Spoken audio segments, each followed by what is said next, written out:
The story of dream নামক YouTube channel থেকে আজকে আপনাদের শোনাবো ইসরাত জাহান জেরিনের লেখা উপন্যাস চিত্রাঙ্গনা।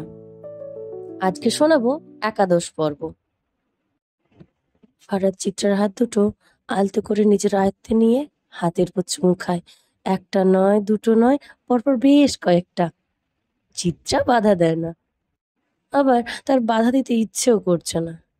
কিন্তু আশ্চর্যের বিষয়, একটু আগেও যে চিত্রা কেমন তেজি ছিল, সে এখন পাথরের মতো নির্বাক, স্তব্ধ। ফারাদ চিত্রার ওষ্ঠের ছোঁয়ায় নিজেকে ধন্য করার আগেই রুমের দরজাটা ঠাস করে খুলে যায়। চিত্রার লজ্জায় বিছানার কোণে ছিটকে যায়। বিরক্তির ফলে ফারাজের মুখ থেকে চ উচ্চারিত হয়। না, এই বাড়িতে আর থাকা যাবে না। এখানে সবাই তার রোম্যান্সে মুন্ডু ঢুকিয়ে দেয়। জলদি ঢাকা ফিরতে হবে, আর নয়তো এক্কেবারে ডেনমার্ক। খালু। মিতালি একবার ঘরের দিকে তাকালো। মশারি ফ্লোরে এবড়ো খেবড়ো হয়ে পড়ে আছে। এই রুমে কি ভূমিকম্প হয়েছিল নাকি? মিতালির মোটা মাথায় আসলেই কিছু ঢুকছে না। ধুর, ঘরের দরজাটা লাগাতে মনে নেই। ধ্যাত, একটা ভুল সারা জীবনের কান্না। আর এই মাতারি, তুই দরজা নক করে আসতে পারলি না? নেক্সট টাইম এই ভুল হলে তোকে আমি গু খাওয়াবো। ভুল হইয়া গেছে, মাপ চাই। গু খান আর যাই খাওয়ান, আগে আমার কথাটা শুনেন। কন্টিনিউ। এইটা আবার কি? মন চাই তোকে। ফারাজ থামলো, পুনরায় শুধালো, কি হয়েছে ওটা বল। খালু, নীলু নামের একটা মাইয়া আইছে বাড়িতে। অবস্থা খুব খারাপ। কি করমু খালু? ফারাজের মুখে কোনো প্রতিক্রিয়া নেই। এই মুহূর্তে যদি ঘোড়াও তার সামনে ডিম পারতো, তবুও হয়তো সে একটু প্রতিক্রিয়া দেখাতো না। কারণ আপাতত তার মস্তিষ্ক জুড়ে প্রিয়তমা বিচরণ করছে। তবে চিত্রা জলদি বিছানা ছেড়ে উঠে পড়ল। নীলু এসেছে? তার মানে নীলুর কিছু হয়নি, সে ঠিক আছে? অন্দরমহলে পৌঁছাতেই চিত্রা মিতালির দিকে তাকালো। মিতালি কিংকর্তব্য বিমূঢ়। কিছুক্ষণ আগেও যে মেয়েটাকে সে এখানে বসিয়ে রেখে গেছিল, সে গেল কোথায়? চারপাশে তাকিয়ে মেয়েটাকে কোথাও দেখতে না পেয়ে সে উদগ্রীব হয়ে উঠল। নীলু! মিতালি ডাক দিল। কোনো সাড়া নেই।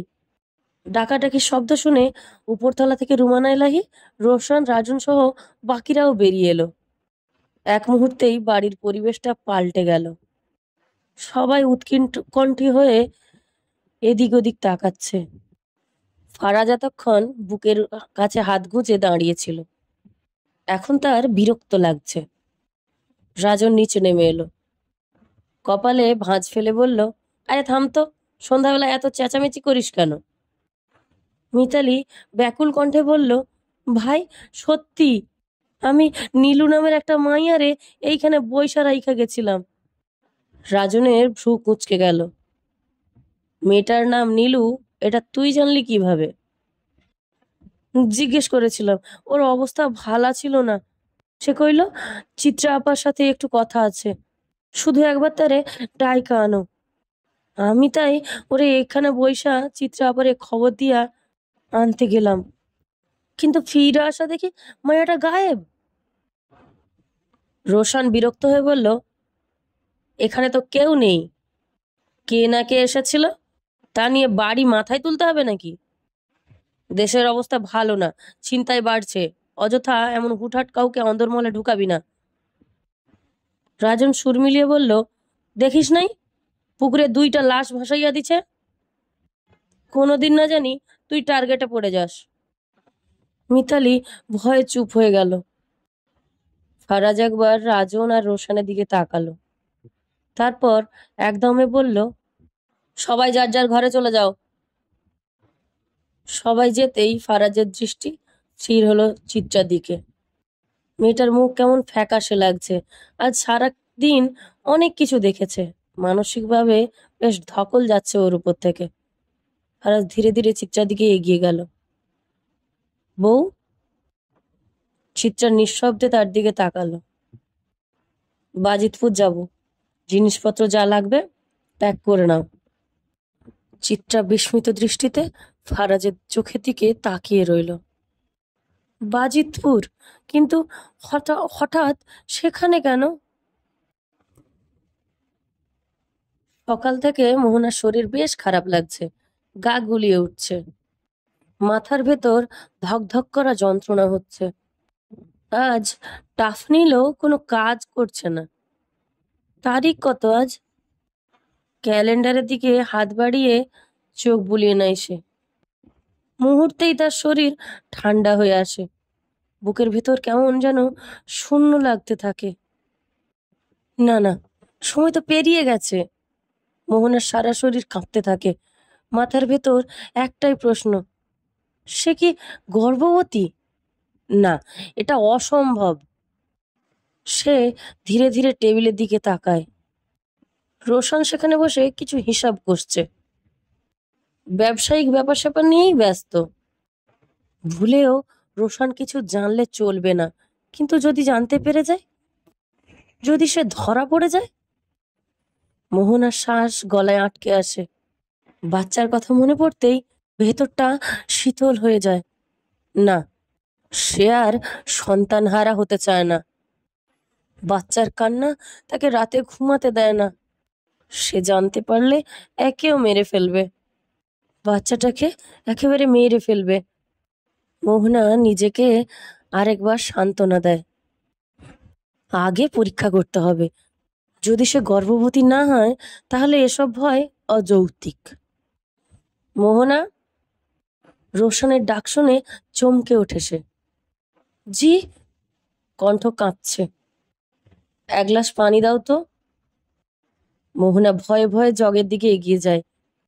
খাটের পাশে রাখা ছোট্ট টেবিলের ওপর জগটা ছিল।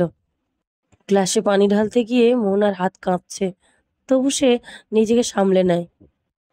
পানি নিয়ে রোশনের দিকে এগোতেই আবারও ডাক পড়ল, এই মোহনা! চমকে ওঠে সে।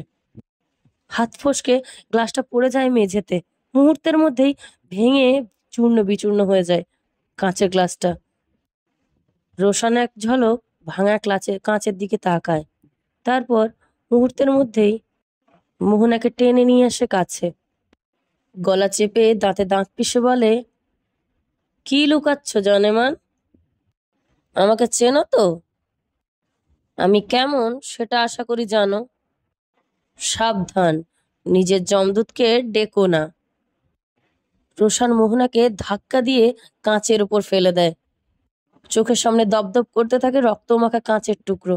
শরীরে এক পাশ ক্ষত বিক্ষত, রক্ত গড়িয়ে পড়ছে মেঝেতে। তবু মোহনার মুখ থেকে কোনো শব্দ বের হয় না।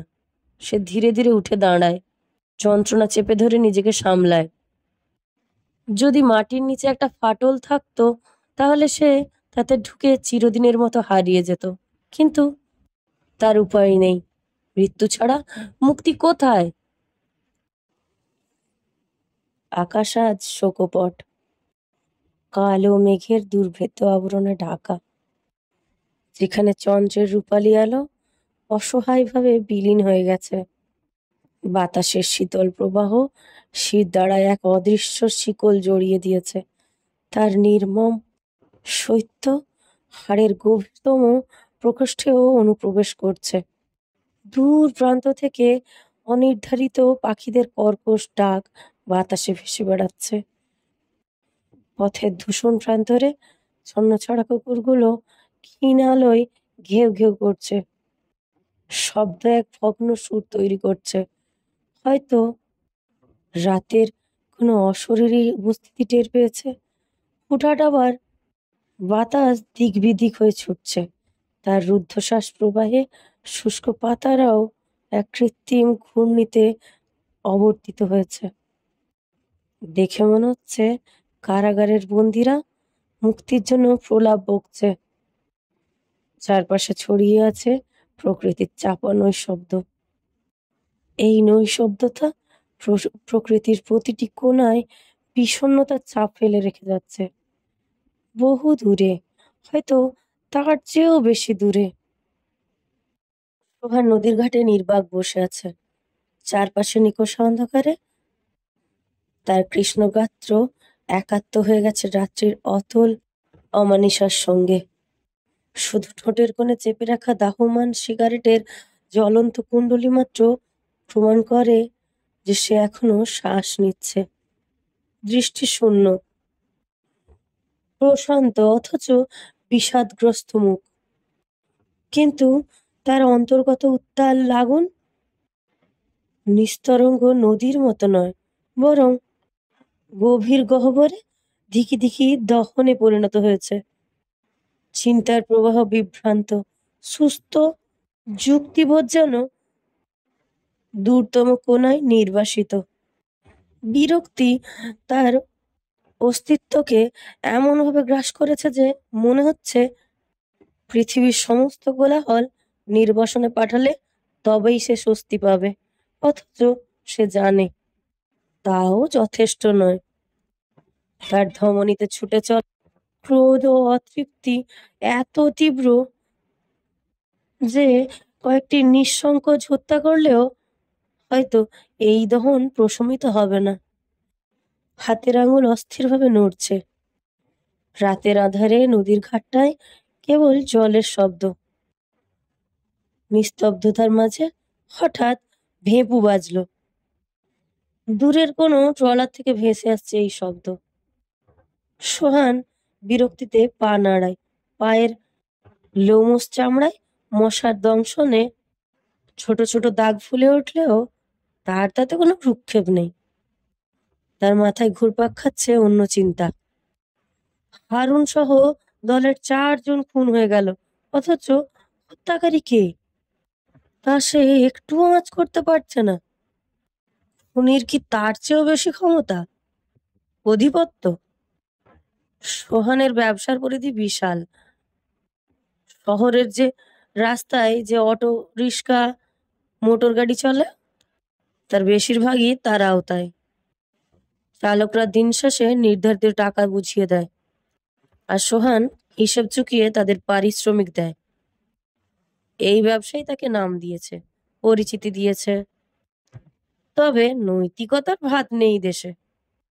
তার নৈতিকতা খারাপ থেকে শুরু হয়েছে আর খারাপের শেষ। সোহান লুঙ্গিটা একটু ওপরে টেনে তোলে, পায়ের পাতা চুলকায়। গায়ে তার অদ্ভুত রঙের একটা শার্ট, রংটার ব্যাখ্যা সে দিতে পারবে না। সোহানের কল বাজছে। সোহান টের পেয়েছে, তবে তুলে দেখতেও মন চাইছে না। এমনকি কে করেছে সেটাও জানতে ইচ্ছে করছে না। পরপর 3টা কল আসার পর একরাশ বিরক্তি নিয়ে কল তুলে রিসিভ করে। ওপাশ থেকে গম্ভীর পুরুষালী গলা ভেসে আসে। কল রিসিভ হতেই বিশ্রী গালিগালাজ শোনা যায়। সোহান জবাব দেয় না। সে মনোযোগ দিয়ে কথা গিলে। কথার মাঝে হঠাৎ একটা তথ্য ছুঁড়ে দেওয়া হয়। সঙ্গে সঙ্গে সোহানের চোখ মুখ চকচক করে উঠল। হ্যাঁ, এমন একটা খবরের অপেক্ষাতেই তো সে এতক্ষণ ছিল। সোহান পৈশাচিক হেসে বলল, এতদিনে একটা কাম করছো মামুর বেটা, এবার একটা সুন্দর গল্প বানাইয়া নাটকখানা প্রচার কইরা ফেলো দেখি। ভালোবাসা হচ্ছে সময়ের মতো, একে ধরা যায় না, ছোঁয়া যায় না, তবুও প্রতিটি মুহূর্তে তার অস্তিত্ব অনুভব করা যায়। যেমন অনুভব করা যায় নিঃশ্বাসের পতন, স্পর্শহীন স্পর্শের মতো। ফারাজের বুকে মাথা রেখে ঘুমিয়ে আছে চিত্রা। গাড়িতে উঠলেই মেয়েটার মাথা ঝিমঝিম করে, বমি পায়। ফারাজের সাথে ঝগড়া করতে করতে কখন যে ঘুমিয়ে পড়েছে ফারাজের বুকে সেদিকে খেয়াল নেই। ফারাজে তাতে মন্দ লাগছে না। বুকটা এখন আর ফাঁকা নেই, শূন্যস্থান পূরণ করেছে তার অর্ধাঙ্গিনী। আচ্ছা, ফারাজ তো এমন ছিল না। জীবনে কাজ ব্যতীত অন্য কিছুকে তো গুরুত্ব দেয়নি সে। পরিবারের বন্ধন এড়িয়ে চলেছে, সম্পর্কের উষ্ণতা কখনো প্রয়োজন মনে হয়নি। ফারাজ জীবনকে গড়ে তুলেছে নিজ হাতে। প্রতিটি ইট, প্রতিটি কাঠামো তার ঘামে পরিশ্রমে নির্মিত। সে কারো চাটুকারিতা করেনি, কারো ছায়ায় দাঁড়ায়নি। যে স্থানে সে দাঁড়িয়ে আছে তা তার নিজস্ব অর্জন, অথচ সে সৌন্দর্যের মোহগ্রস্ত হয়নি। নারী বা জগতের কোনো মোহ তাকে কখনোই স্পর্শ করতে পারেনি। নারীর সৌন্দর্যতা তার কাছে অর্থহীন। কেবল কি নারীর, জগতের কোনো সৌন্দর্যই তাকে আকৃষ্ট করতে পারেনি। দুনিয়ায় যা চিরস্থায়ী নয় তাকে গুরুত্ব দেওয়া ফারাজের কাছে কেবলই সময় অপচয় বলে বিবেচিত। ফারাজের হঠাৎ মোহনার কথা মনে পড়ে যায়। মোহনা ছিল তার চেয়ে 6 বছরের ছোট। যখন ফারাজ মাস্টার্স করছিল তখন সে কেবল কলেজের সময়সীমায় প্রথম পদচিহ্ন রেখেছিল। ফারাজ ঢাকা বিদ্যালয়ের অ্যাকাউন্টিং ডিপার্টমেন্টের ছাত্র, আর মোহনা ইডেন মহিলা কলেজে পড়তো। ফারাজের হলে থাকার অভ্যেস ছিল না। কলাবাগানের একটা বিল্ডিং এ থাকতো সে। বিল্ডিং এর ওই একটা ফ্লোরই ফারাজের নিজের ছিল। সেই বিল্ডিং এর পাশের বাড়িটাতে মোহনা আইসিটি পড়তে যেত। প্রথম সাক্ষাৎটা খুব অদ্ভুত ভাবে হয় তাদের। মোহনা যার কাছে আইসিটি পড়তো তার ঘরের জানালা দিয়ে ফারাজের ব্যালকনি দেখা যেত। ফারাজ রকিং চেয়ারে বসে আনমনে গুনগুন করত, সিগারেটের ধোঁয়া ওড়াতো। মোহনা প্রাইভেটের নাম করে সেই সব আড়াল থেকে দেখত। ফারাজের তীক্ষ্ণ চাহনি, সিগারেটে ঝলসানো তিক্ত ঠোঁট আর গম্ভীর স্বভাবই মোহনাকে আকৃষ্ট করেছিল। তার ভালো লাগা প্রথম পুরুষ ওই লোকটাই ছিল, যে তার দিকে কখনো ফিরে চায়নি। রোজ নিয়ম করে মোহনার চোখ দুটো খোঁজে নিত ফারাজকে, এক নির্বাক আকুতি নিয়ে। কিন্তু ফারাজ, সে তো অন্য পথের যাত্রী। আশপাশের শত প্রশংসিত দৃষ্টির বিপরীতে সে মোহনাকে ভালো করে দেখেও নি। ভালোবাসা দিবসে জনসমক্ষে শাহবাগের পাড়ে একগুচ্ছ গোলাপ হাতে মোহনা যখন বুকের গভীর গোপন বাসনার কথা প্রকাশ করছিল, তখন ফারাজের প্রতিক্রিয়া ছিল নির্মম। বিরক্তি, বিতৃষ্ণা আর একরাশ কঠিন বাক্যে সে মোহনাকে বুঝিয়ে দিয়েছিল তার জীবনে নারীরা কোনো স্থান পায় না। মোহনার চোখে জল জল করা অশ্রুর রেখা ফারাজকে স্পর্শ করতে পারেনি। এরপর এরপর মোহনা হারিয়ে যায়। কোথায়, কিভাবে, ফারাজ জানে না। বছরের পর বছর পেরিয়ে যায়। ফারাজ পড়াশোনা শেষ করে বিদেশে পাড়ি জমায়, জীবনকে সংযত করতে দৃঢ়তায়। অবশেষে বহু বছর পর দেশে ফেরা, ফিরে দেখা সেই চেনা মুখের। তবে এবার সম্পর্কের সংজ্ঞা ভিন্ন। সে মুখ তার ভাইয়ের স্ত্রী। আচ্ছা, নারীরা এমন কেন? অন্য কাউকে জীবন সঙ্গী করাই কি তাদের চূড়ান্ত প্রতিশোধ? কিন্তু এসব করে লাভ কি? কই, এসব করে তো ফারাজকে পুড়াতে পারলো না মোহনা। উল্টে ফারাজের মুখে ভাবি ডাক শুনে কি তার নিজের দহনের বেগ বাড়ে না? মোহনার প্রতিশোধ তাকেই ধ্বংস করেছে। সেই মোহনা যার জন্য একসময় পৃথিবীর সমস্ত পুরুষ পাগল ছিল। তাকে পুনরায় দেখেও ফারাজের হৃদয়ে কোনো আন্দোলন জাগেনি। তবে চিত্রার ক্ষেত্রে কেন ভিন্নতা? কেন সে নিজেকে সামলাতে পারে না? কেন তার নিজের অস্তিত্বকে প্রশ্নবিদ্ধ মনে হয়? ফারাজ নিদ্রিত চিত্রার অবয়ব আরো শক্ত করে আগলে ধরে। ড্রাইভারের দিকে নাক ফিরেই গম্ভীর কণ্ঠে আদেশ করে, গাড়ি ধীরে চালাও, সাবধান, আমার স্ত্রীর ঘুম যেন না ভাঙে। রাতের অন্ধকারে গাড়ি নীরবে ছুটে চলে বাজিতপুরের পথে। ফারাজ চোখ বন্ধ করে নিঃশ্বাস ফেলে। যে উদ্দেশ্যে সে দেশে ফিরে এসেছে তা সফল করতেই হবে, যে কোনো মূল্যে। চিত্রার মামার বাড়ি পৌঁছাতে অধিক সময় ব্যয় হয় না। রাত 11টা ছুঁই ছুঁই। আগামীকাল শুক্রবার, সোহাগের বিবাহ উৎসব। যদিও একান্তই ঘরোয়া আয়োজন, নামমাত্রই অনুষ্ঠান, বিশেষ কিছু নয়। ফারাজের বাজিতপুরে একটা কাজ ছিল, সেই সূত্রে চিত্রাকেও সঙ্গে নিয়ে এসেছে। না হলে এমন নিমন্ত্রণ কেই বা গ্রাহ্য করে, বিশেষত বউয়ের প্রাক্তনের নিমন্ত্রণ। তবে ফারাজের উদ্দেশ্য সুস্পষ্ট, চিত্রা নিজ চোখে প্রত্যক্ষ করুক তার অতীতের সোহাগ আজ কিভাবে আরেক নারীর সোহাগে পরিণত হয়েছে। গাড়ি বাড়ির সন্নিকটে আসতেই চিত্রার নিদ্রা ভেঙে যায়। ঘুমে তন্দ্রা কাটতেই অনুভব করে সে ফারাজের বুকে আশ্রয় নিয়েছে। লজ্জায় মুখ লাল হয়ে ওঠে তার। দ্রুত নিজেকে গুছিয়ে নিয়ে রাগে উত্তপ্ত কণ্ঠে দাঁত চেপে বলে ওঠে, আপনার মাথা কি গেছে? গাড়িতে একজন ব্যক্তি উপস্থিত থাকতেও এভাবে আমার সঙ্গে লেপ্টে আছেন। ফারাজ প্রশান্ত দৃষ্টিতে তার দিকে তাকায়। চিত্রা লজ্জাবোধকে অবজ্ঞা করে হাস্যরত কণ্ঠে বলে, একবার চেহারাটা দেখি তো প্রিয়তমা। আহা, লজ্জা পাচ্ছ মনে হচ্ছে। কিন্তু লজ্জার কি আছে? সেই রাতের কথা কি ভুলে গেছো, যখন আমাদের মাঝে সূক্ষ্ম সূঁচ ফেলারও জায়গা ছিল না? চিত্রার দৃষ্টি দ্রুত সামনে বসে থাকা ড্রাইভারের দিকে যায়। লোকটি কি ভাবছে আল্লাহই জানেন। তার অন্তর্দাহ আরো প্রগাঢ় হলো।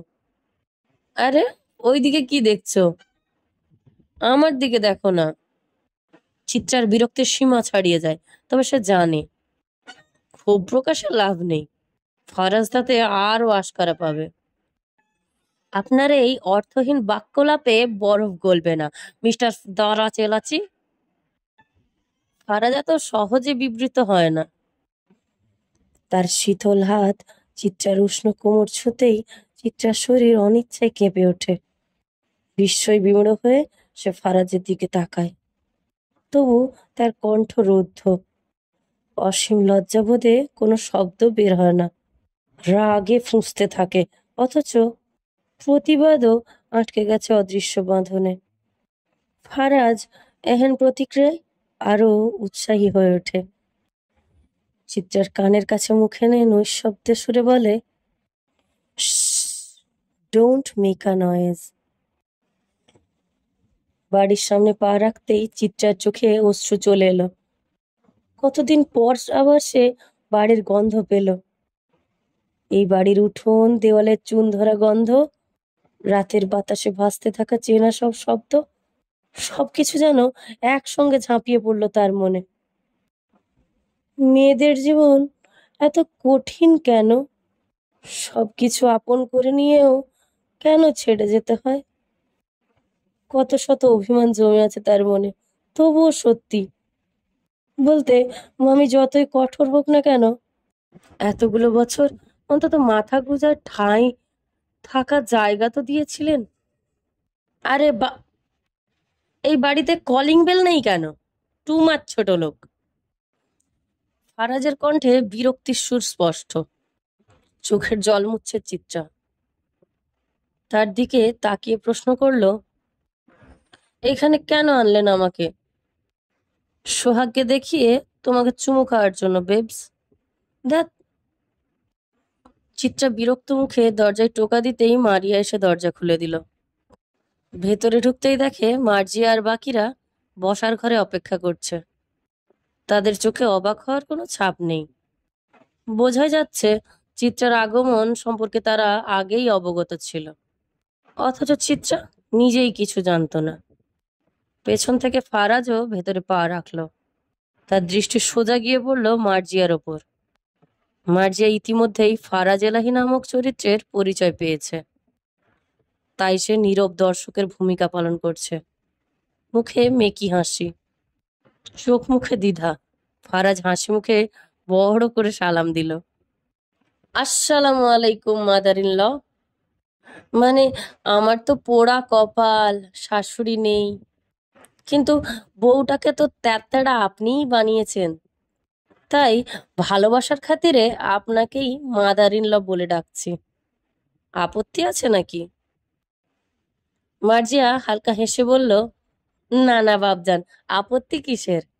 শত হইলেও তুমি আমাগো চিত্রার স্বামী। মার্জিয়া কথা শেষ করার আগেই ফারাজ বলে উঠল, নাও জুবিল্লা, জানফান বলে কেন ডাকছেন? দেখুন, আমি চরিত্রবান পুরুষ, বইয়ের প্রতি দয়াল, না মানে লয়াল। আপনার আর আমার বয়সের পার্থক্যটা জানেন তো? ছি ছি, এই বয়সে কি জোয়ান ছেলেদের জানফান বলে ডাকে রে? মার্জিয়া বোকার মতো চেয়ে রইল। কিছু পল চুপ থেকে নিজেকে সামলে বলল, দাও দাও, ব্যাগপত্র দাও, আমার হাতে দাও। এই মাহাদি, সোহাগ আর জান্নাত রে ডাক। আরে, আমার লোকের অভাব নেই, ওরাই সব করবে। কিন্তু সোহাগকে কেন ডাকছেন মাদার? সদ্য বিয়ে হয়েছে, একটু বাসর টাসর তো ঠিক মতো করতে দেন। ননসেন্স। চিত্রার ইচ্ছে করছে এখান থেকে পালিয়ে যেতে। মারিয়া আর মার্জিয়া অস্বস্তিতে পড়ে গেছে। মাহাদি নিশ্চুপ, কারণ সে জানে ফারাজ এলাহির সঙ্গে তর্কে নামা মানেই নিশ্চিত বিপদ। ফারাজের গলা শুনেই সোহাগ রুম থেকে বেরিয়ে আসে। চিত্রার দিকে এক ঝলক তাকায়, কিন্তু মুহূর্তেই চোখ ফিরিয়ে নেয়। চিত্রার দৃষ্টি নিচের দিকে নিবদ্ধ। ঘৃণায় তার গা শিউরে উঠছে। ফারাজ সুযোগ হাতছাড়া করতে চায় না। মুখে একটা হাসি টেনে সোহাগকে বলল, আরে, সোহাগ ভাই নাকি? মিয়া, বাসর ফেলে উঠে আসার কি দরকার ছিল? It's not fair bro. এসেছো যখন একটু বুকে আসো না? কত বড় উপকার করছো তুমি।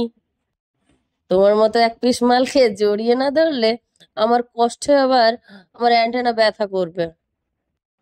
ফারাজ এগিয়ে গিয়ে সোহাগকে শক্ত করে জড়িয়ে ধরলো। বাড়ির কারোর মাথায় কিছু না ঢুকলেও চিত্রার বুঝতে বাকি রইল না এটা যে নিছক মশকরা। সোহাগ হতভম্ব হয়ে দাঁড়িয়ে রইল। চিত্রার এক মুহূর্ত এখানে থাকার ইচ্ছে নেই। সে দ্রুত রুমের দিকে পা বাড়ায়। ফারাজ তা দেখে সোহাগের কানের কাছে মুখ এনে হিসিয়ে বলল, বউ আমার রুমে ডাকছে, আসি। পারলে এক গ্লাস দুধ পাঠিও। কথায় আছে না, দুধ না খেলে হবে না ভালো ছেলে। সোহাগের কাঁধে চাপড় মেরে বাঁকা হাসল সে। তারপর চিৎচার পিছু নিল। গুনগুন করে আবার গাইতে লাগলো, মাদার ইন লয়ের বাড়িতে আইসা পাইলাম ভাঙা রুম, বৌডারে মোর বুকে লইয়া দিমু কড়া ঘুম, হায়রে দিমু কড়া ঘুম। ফজরের আজানের সুরেলি এখনো বাতাসে মৃদু প্রতিধ্বনিত হচ্ছে। একে একে মুসল্লিদের দল মসজিদ অভিমুখে গমন করছে। কেউ ধীর পায়ে, কেউ বা তাড়াহুড়োয়, তবে সবার চোখে মুখে নির্বিষ্ট ভাব। আকাশ তখনও শুভ্র হয়ে ওঠেনি। গাঢ় নীলের ক্যানভাসে আবছা ধূসর রেখা যেন রাতের শেষ স্মৃতি হয়ে স্থির হয়ে আছে। পূর্ব দিগন্তের কোণে সূর্য তার ক্ষীণ আলোয় ধীরে ধীরে চারপাশ আলোকিত করছে। নদীর তীর ঘেঁষে ফিরে আসছে সারা রাত পরিশ্রান্ত মাঝিদের নৌকা। দেখে মনে হচ্ছে অন্ধকার জলরেখার বুকে ছায়ামূর্তির মতো দুলতে থাকা এক একটি নীরব প্রত্যাবর্তন। নীলুফাদের বাড়ির সম্মুখে শ্যামলিমায় ঢাকা কলপাড়, যার পাশে দাঁড়িয়ে বিরাট সৃষ্টি গাছ। নীরব সাক্ষীর মতো প্রভাতের আবহকে গভীর করে তুলছে এই গাছ। তার ছায়ায় ঢেকে থাকা ভেজা মাটি গতরাতের শিশিরকে আঁকড়ে ধরে রেখেছে, জলবিন্দুর মতোই স্পন্দনশীল। এই নির্জন ভোরে নীলুদের প্রতিবেশী রমেশা বেগমের ব্যস্ততা শুরু হয়। তার সন্তান গার্মেন্টসে চাকরি করে, তাই ভোরেই প্রথম আলোতে তাকে রান্নার কাজ শুরু করে দিতে হয়। ছাই হাতে দাঁত ঘষতে ঘষতে রমেশা কলপাড়ের দিকে এগিয়ে আসে। বাতাসের স্নিগ্ধ শীতলতা তার গায়ে ধুলির মতো লেগে আছে। রমেশা থু ফেলে চারপাশে একবার তাকাতেই তার চোখে পড়ে ফিকে হতে থাকা কুয়াশায় ঢাকা গ্রাম্য দৃশ্য। দূরের কয়েকটি মসজিদে এখনো আজানের মায়াময় ধ্বনি প্রতিধ্বনিত হচ্ছে। সেই সঙ্গেই কোথাও একটা নেড়ি কুকুরের করুণ সুর আকাশে বিলীন হয়ে যাচ্ছে। রমেশা কুলি করে অজু সারল। তবে বাড়ি যাওয়ার পথে হঠাৎ কি ভেবে যেন দৃষ্টি গাছের দিকে চোখ যায় তার। কি যেন একটা ঝুলছে গাছে। চোখ সরু করেই ভালোভাবে তাকাতেই রমেশা চিৎকার করে ওঠেন। মুখ দিয়ে বেরিয়ে আসে একটা শব্দ, নীলুফা। আকাশ আজ শোকার্ত। আকাশের বুক ছিঁড়ে নেমেছে অবিরাম অশ্রুধারা। বাতাস ভারী হয়ে আছে এক অবসাদের ঘনঘটায়। প্রকৃতি আজ ক্লান্ত, অবসন্ন। তার নিজস্ব শ্বাস প্রশ্বাসেও বিরাজ করছে অনুচ্চারিত হাহাকার। বৃষ্টির ফোঁটা পাতার উপর আঘাত হানছে ছন্দময় ধারায়। জলে সিক্ত পাতাগুলো দুলছে, কাঁপছে। একবার বৃষ্টি তাদের স্নান করিয়ে দিচ্ছে, পরক্ষণেই আবার ক্লান্তির ভারে নত হয়ে পড়ছে। দূরে ঠাঁই দাঁড়িয়ে থাকা গাছটির নিচে আশ্রয় নিয়েছে দুটি শালিক। তাদের পালক জলে জবজবে। ক্ষীণ দেহে বৃষ্টির নির্মম আঘাত সহ্য করেও তারা দাঁড়িয়ে আছে নির্মোহ দৃষ্টিতে, শুনছে অপেক্ষার প্রহর। বৃষ্টি কি শেষ হবে? তারা কি ফিরতে পারবে চিরচেনা নিরাপত্তার কোণে? হুটহাট আকাশ ফেটে নামছে প্রচন্ড বজ্রপাত। বিদ্যুতের এক হিংস্র আঁচড়ে মুহূর্তের জন্য সমস্ত অন্ধকার শ্বেত শুভ্র হয়ে উঠছে। হয়তো প্রকৃতির সিদ্ধারা চিরে গেছে, তার বুকে গভীর ক্ষত সৃষ্টি হয়েছে। তারপর এক লহমায় নেমে আসে আরো গভীর, আরো পিচ্ছিল অন্ধকার। প্রকৃতি তার নিজের আর্তনাদেই বারবার ভেঙে পড়ে, শোকে স্তব্ধ হয়। এভাবেই ধারাবাহিকতা চলতে থাকে। নীলুফাদের বাড়ির উঠোনে লাশের খাটিয়া পড়ে আছে। বৃষ্টির টিপটিপ ফোঁটা এসে ভিজিয়ে দিচ্ছে কাফনে মোড়ানো নিথর দেহ। অথচ মাথার উপর ছাতা ধরার কেউ নেই। জীবনের অন্তিম যাত্রায় কেউ তার মুখে শেষবারের মতো একটা আচ্ছাদন দেওয়ার প্রয়োজনও বোধ করছে না।